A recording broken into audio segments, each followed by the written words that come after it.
아멘. 은혜로운 찬양 하나님께서 기뻐 받으실 줄로 믿습니다.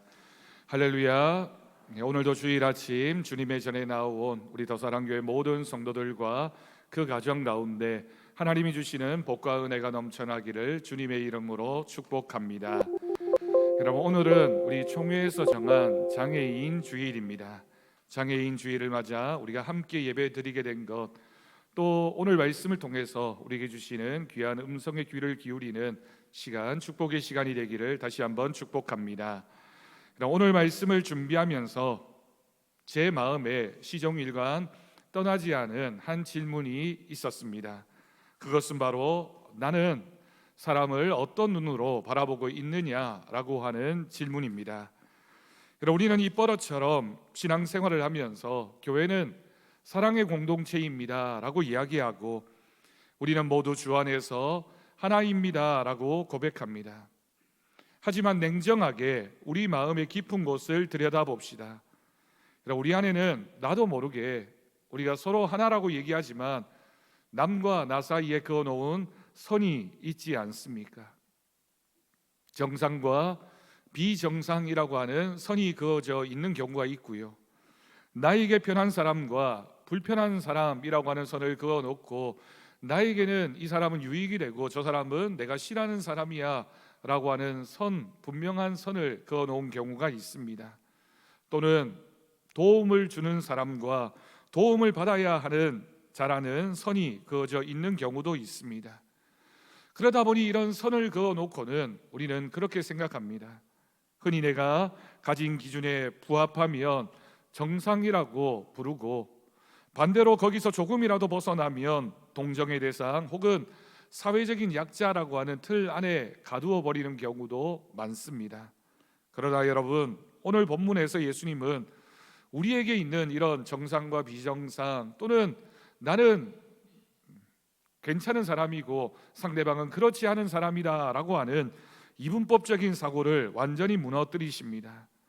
오늘 말씀을 통해서 우리는 우리 안에 비뚤어진 시선이 교정되고 하나님의 마음으로 서로를 바라보는 기적이 일어나기를 소망합니다. 오늘 본문에는 한 가지 사건이 등장하고 있습니다. 예수님께서 길을 가시다가 날 때부터 앞을 보지 못하던 사람을 만나는 장면으로 시작됩니다. 근데 여러분, 이 짧은 한 문장 속에 우리는 날 때부터라고 하는 이 표현에 주목해야 합니다. 당시 유대 사회에서 태어날 때부터 장애를 가졌다라고 하는 것은 심각한 문제였습니다. 본인의 의지나 노력과는 상관이 없는 절대적인 절망이 그에게 있었다라고 하는 뜻입니다. 여러분, 오늘날에도 우리가 장애를 가지고 생활하게 되면 얼마나 불편함이 있고 또 여러 가지 문제가 발생하게 됩니까?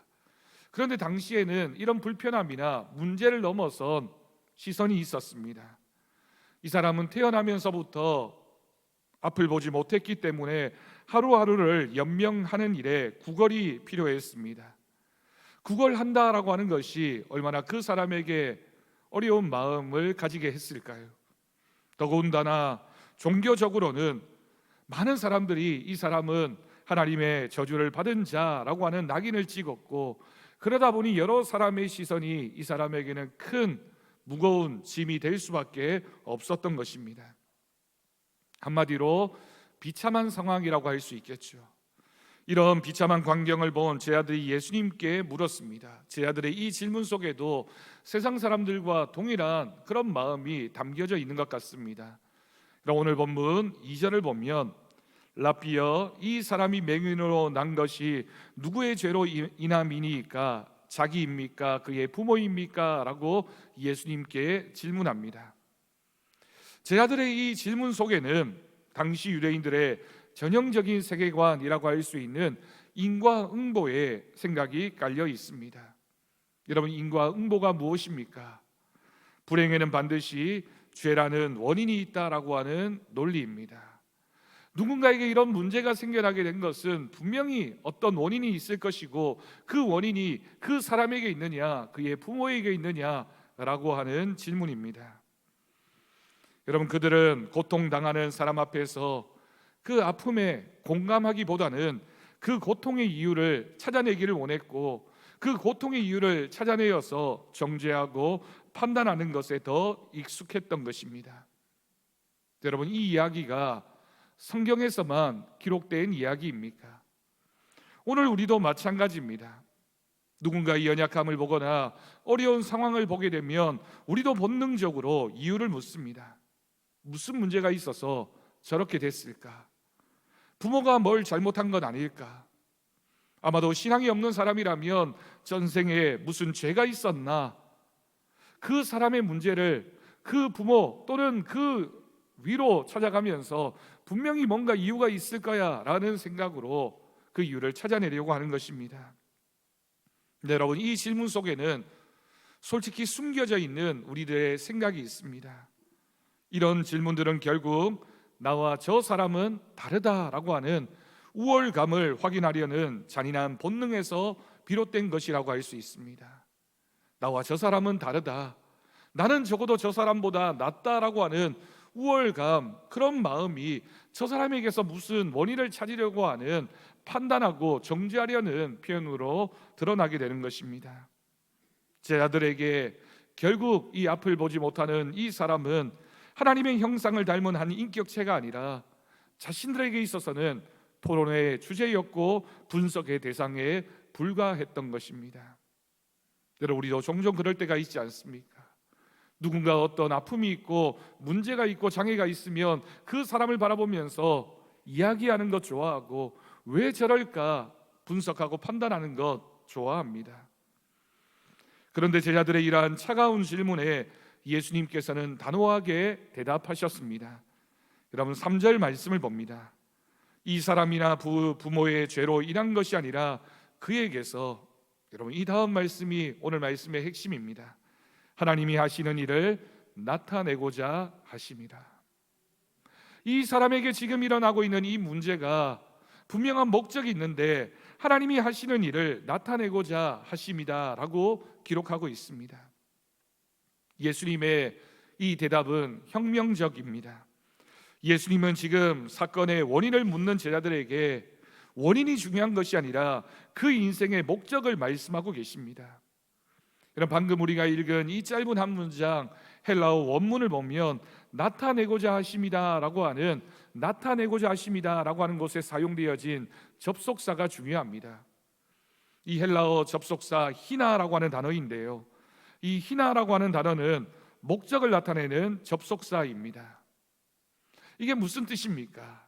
그의 장애는 죄의 결과물이 아니라 하나님의 영광이 드러날 기회라는 뜻이 됩니다. 어떤 원인이 있었기 때문에 그 원인으로 인해서 이 일이 벌어진 것이 아니라 이 일을 통하여 하나님은 하나님의 기회를 주셨다라고 표현하고 있는 것입니다. 예수님은 이 앞을 보지 못하는 사람의 눈이 감겨 있는 상태에 집중하지 않으셨습니다. 사람들은 이 사람이 지금 앞을 보지 못한다, 그 한 가지 사건에 집중해서 원인을 찾으려고 합니다.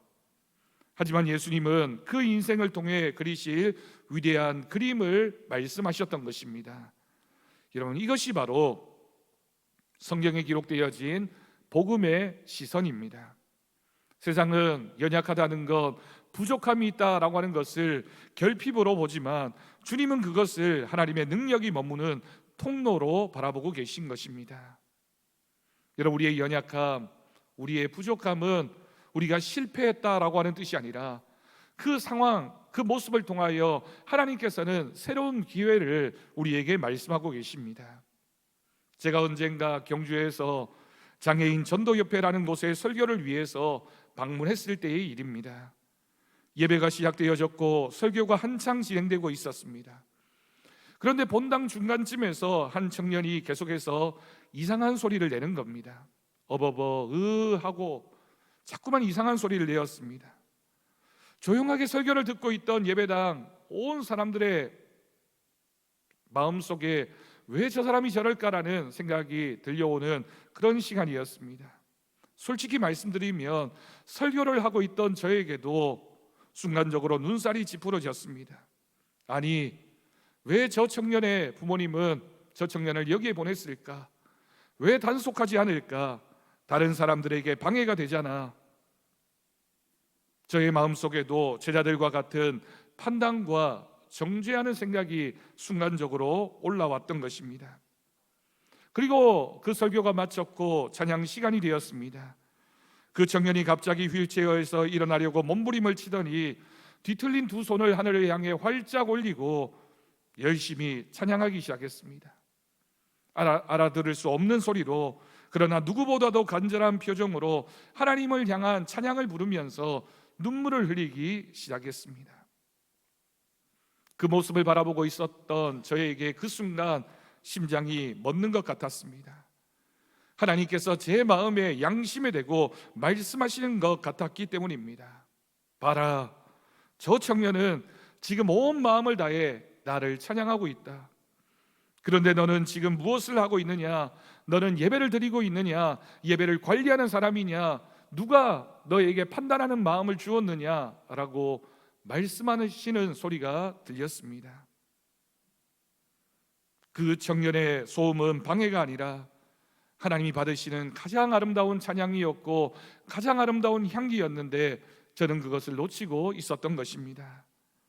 제가 불편함이라고 느꼈던 그 지점이 바로 하나님이 일하시는 현장이었습니다. 그날 저는 깨달았습니다. 장애는 그 청년에게 있었던 것이 아니라 형제를 형제로 보지 못하는 제 굳어버린 시선에 있었다는 것을 깨닫게 되었습니다. 여러분, 저만 그럴까요? 이 자리에서 예배드리고 있는 우리들의 마음도 동일한 경우가 많이 있습니다. 여러분, 이런 질문을 해봅니다. 하나님은 왜 우리의 약함을 사용하실까요? 여러분, 성경을 읽으면서 성경 전체를 관통하고 있는 하나님이 일하시는 방식이 있습니다. 하나님은 약한 자를 들어 강한 자를 부끄럽게 하시는 하나님이십니다. 여러분, 이렇게 표현해 볼까요? 모세는 혀가 둔하고 입이 뻣뻣한 사람이었습니다. 그러나 하나님은 그의 입술을 통해서 출애굽의 기적을 선포하셨고 그의 말씀을 통하여 하나님의 음성을 들었던 이스라엘 백성들의 모습이 있었습니다. 사도 바울에게도 평생을 괴롭힌 육체의 가시가 있었습니다. 바울이 얼마나 갈급한 마음으로 하나님 앞에 3번이나 간절히 기도했지만 주님은 내 은혜가 내게 족하다라고 말씀하셨습니다. 왜 이럴까요? 사도 바울이 고백하고 있는 것처럼 약할 그때가 곧 하나님의 능력이 온전해지는 때이기 때문입니다. 여러분, 만약 우리 하나님께서 완벽한 사람, 똑똑한 사람, 신체적으로 아무 결함이 없는 사람만을 쓰신다면 사람들이 뭐라고 얘기할까요? 역시 저 사람은 능력이 좋아, 그 사람을 칭찬하지 않겠습니까? 저 사람의 능력이 대단해서 저 사람이 저렇게 훌륭한 사람이기 때문에 이런 큰 일을 이루었지라고 그 사람에 집중하지 않겠습니까? 그러나 도저히 할 수 없을 것 같은 사람, 세상이 외면한 사람을 통해 기적이 일어나게 되면 우리는 고백할 수밖에 없습니다. 하나님께서 하셨습니다. 하나님께서 저 연약한 사람을 사용하셔서 놀라운 기적을 일으키셨습니다라고 우리는 고백하게 될 것입니다. 여러분, 오늘 우리가 함께하고 있는 이 장애인 주일, 이 주일 예배는 단순히 불쌍한 사람을 돕는 날이 아닙니다. 오히려 우리는 이 예배를 통하여 우리 안에 숨겨진 교만을 회개하고 우리 모두가 하나님 앞에서 얼마나 연약한 존재인지를 깨닫는 날이 되어야 할 것입니다. 사실 여러분, 우리는 하나님 앞에서 우리 모두가 영적인 장애인입니다. 하나님을 보지 못하면 영적 맹인이며 하나님의 말씀을 듣지 못하면 영적 귀머거리입니다. 주님 앞에서는 장애인과 비장애인의 구분이 의미가 없습니다. 오직 하나님의 은혜가 필요한 죄인들만이 있을 뿐입니다. 더더군다나 여러분, 우리가 인간적인 생각으로 서로를 바라보기 시작하면 누가 누구를 비교해서 더 낫다고 말할 수 있는 사람이 있겠습니까? 인간은 연약한 존재이기 때문에 나이가 들면 불편한 부분이 생겨날 수밖에 없고 또 여러 가지 사건 사고를 통하여 우리의 모습이 연약한 모습으로 바뀔 수도 있습니다. 누구에게나 일어날 수 있는 일입니다.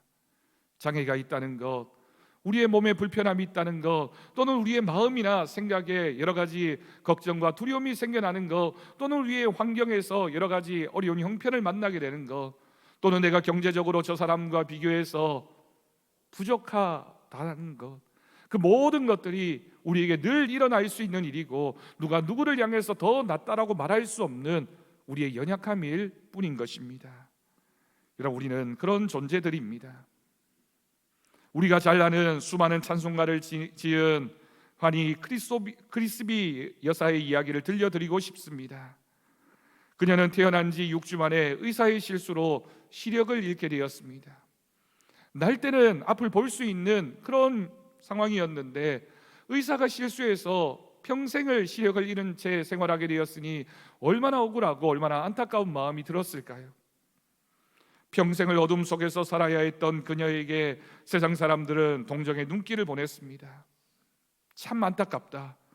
눈만 보였어도 더 훌륭한 일을 했을 텐데. 그것도 그럴 것이 이 여인이 참 아름다운 가사를 많이 써내는 인물이었기 때문입니다. 그러나 그녀의 고백은 전혀 달랐습니다. 그녀가 8살 때 이런 시를 썼습니다. 내가 눈이 멀어 세상의 것들을 볼 수 없는 것을 나는 슬퍼하지 않습니다. 오히려 나는 이 상태에 만족합니다. 왜냐하면 내가 천국에 가서 가장 먼저 보게 될 얼굴이 바로 나를 사랑하시는 예수님의 얼굴일 것이기 때문입니다. 우리가 오늘 예배 후에 부르게 될 찬송가 288장도 이 크로스비 여사가 쓴 신앙의 고백입니다. 그녀는 육신의 눈이 감겼기에 영혼의 눈으로 주님을 볼 수 있었습니다. 여러분, 우리는 그녀가 지은 찬송가를 참 많이 부르고 있습니다. 나의 갈 길 다 가도록 인내하신 구세주여, 예수로 나의 구주 삼고 같은 주옥 같은 찬송가의 가사가 여러분 왜 쓰여질 수 있었고 어떻게 쓰여질 수 있었을까요? 그녀의 시련 속에서 태어난 하나님의 일이었기 때문입니다. 그녀가 앞을 보지 못했기 때문에, 하지만 앞을 보지 못하는 상황에서도 믿음을 가졌고 그 믿음으로 하나님을 바라볼 수 있었기 때문에 그녀의 인생에서 아름다운 찬양의 가사가 수억 명의 사람들에게 은혜의 감동을 주는 놀라운 찬송가의 열매로 나타날 수 있었던 것입니다. 그녀가 앞을 보았다면 우리가 부를 찬송가의 많은 부분들이 쓰여지지 않았을 것입니다. 하나님은 그녀가 앞을 보지 못한다는 것, 그 장애를 제거해 주신 것이 아니라 그 장애를 통해서 전 세계 수억 명의 영혼을 울리는 하나님의 일을 나타내신 것입니다. 바로 하나님의 일을 나타내는 사람, 하나님의 일하심을 증거하는 사람으로 살았던 그녀의 모습을 우리는 기억해야 할 것입니다. 여러분, 오늘 말씀은 우리에게 귀한 사실을 들려줍니다. 오늘 주님은 우리에게 또한 묻고 계십니다. 너는 이 사람을 어떻게 보고 있느냐? 2000년 전 나면서부터 앞을 보지 못했던 그 사람을 바라보면서 제자들이 물었던 질문, 그 질문처럼 너도 생각하고 있느냐? 주님은 오늘 우리에게 묻고 계십니다. 우리는 이제 제자들의 질문인 누구의 죄 때문입니까? 라는 과거 지향적이고 정죄하는 질문을 멈추어야 합니다. 대신에 우리도 예수님의 시선으로 하나님께서 이분을 통해 어떤 놀라운 일을 행하실까라는 미래의 지향적이고 소망 어린 질문을 해야 할 것입니다. 누군가를 향한 질문이기도 하지만 여러분, 우리를 향한 질문이기도 합니다.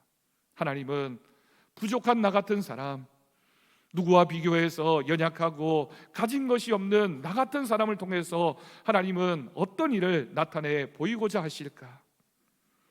진정한 기적은 맹인이 눈을 뜨는 것만이 아닙니다. 여러분, 더 큰 기적이 있다면 멀쩡한 눈을 가지고도 형제의 아픔을 보지 못했던 우리의 눈이 열리는 것입니다. 멀쩡한 우리들의 모습을 가지고도 하나님의 일에 관심이 없었던 우리가 마음을 돌이켜서 하나님의 일을 진심으로 나타내 보이는 것, 하나님 앞에 감사하는 마음으로 살아가는 것, 여러분 그것이 바로 하나님이 우리에게 원하시는 기적인 줄로 믿습니다.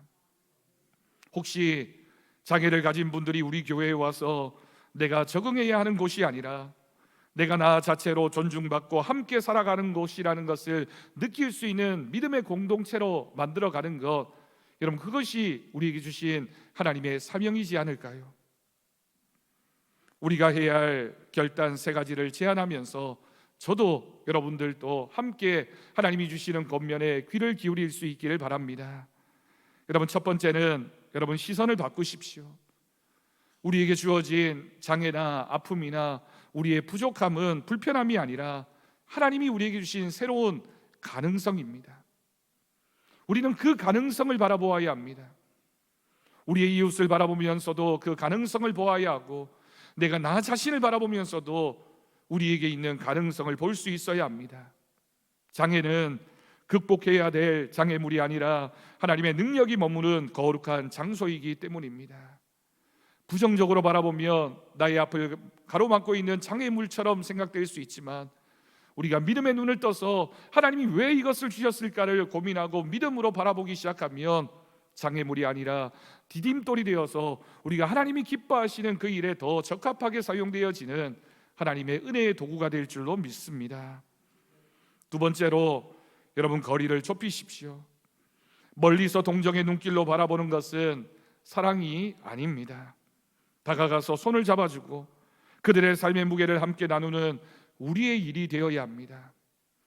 여러분, 우리의 가정에도 몸이 불편한 분이 있을 수 있고, 나도 언젠가 그런 어려운 형편 가운데 처할 수도 있습니다. 그런데 그런 마음, 그런 형편 가운데 살아가고 있는 분들에게 다가가서 따뜻한 말 한마디 건네고 사랑의 마음을 나누고 손을 잡아주는 것, 그것이 그 사람에게 하나님의 사랑이 느껴지듯이 우리에게도 하나님의 하시는 일, 하나님이 우리를 통하여 하시고자 하는 일에 동참하는 아름다운 동력의 모습이 될 줄로 믿습니다. 그것이 바로 하나님이 우리를 통하여 하시고자 하는 하나님의 거룩한 사랑의 실천입니다.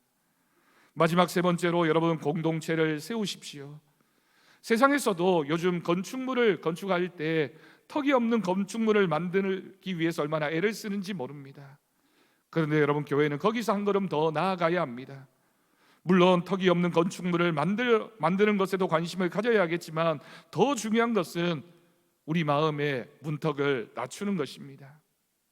우리 교회도 누구나 주인공이 될 수 있는 교회가 되어야 하고, 또 때로는 연약함이 하나님 앞에서 또한 우리 공동체 안에서 자랑이 될 수 있는 교회를 함께 만들어 가야 할 것입니다. 내 부족함이 누군가에게 판단의 대상이 되고, 또는 누군가에게 쯧쯧하는 그런 비교의 대상이 아니라, 우리가 진정한 섬김과 나눔의 모습으로 인정해주고 함께하는 모습을 가질 때 우리는 연약함을 통하여 하나님의 은혜를 드러내는 아름다운 교회가 될 줄 믿습니다. 성도 여러분, 우리 주위에 연약한 사람들은 우리가 도와주어야 할 대상이 아니라 우리에게 하나님의 영광이 무엇인지를 가르쳐 주기 위해서 하나님이 우리에게 보내신 천사일 수 있습니다. 우리에게 주신 하나님의 은혜, 하나님이 우리에게 주신 기회, 하나님이 우리에게 주신 믿음의 고백을 통하여 오늘 이 예배가 끝난 후에 우리의 시선이 머무는 곳마다 하나님의 일이 나타날 수 있기를 결단하기를 바랍니다. 하나님은 오늘 이 말씀을 통해서 우리가 드리는 이 예배를 통하여 우리가 어떤 사람이 되기를 원하시는지 하나님이 들려주시는 음성에 우리는 귀를 기울여야 할 것입니다. 하나님이 나타내고자 하는 그 일에 쓰임받는 우리 더사랑교회 모든 성도가 되기를 주님의 이름으로 축원합니다. 기도하겠습니다. 사랑의 주님, 그동안 우리의 눈이 멀어 형제의 존엄함을 보지 못했음을 회개합니다. 판단하고 정죄했던 우리의 차가운 마음을 하나님 용서하여 주옵소서. 이제는 우리의 눈을 고쳐주셔서 연약함 속에서 찬란하게 빛나는 하나님의 영광을 보게 하여 주옵소서. 우리 교회가 모든 이가 주 안에서 평등하며 서로의 부족함을 통해 하나님의 완성을 경험하는 복된 공동체가 되기를 간절히 원하옵나이다. 우리를 구원하시고 우리를 통하여 하나님의 일이 나타나는 인생이 되기를 원하시는 우리 주 예수 그리스도의 이름으로 기도드립니다. 아멘. 우리 찬송가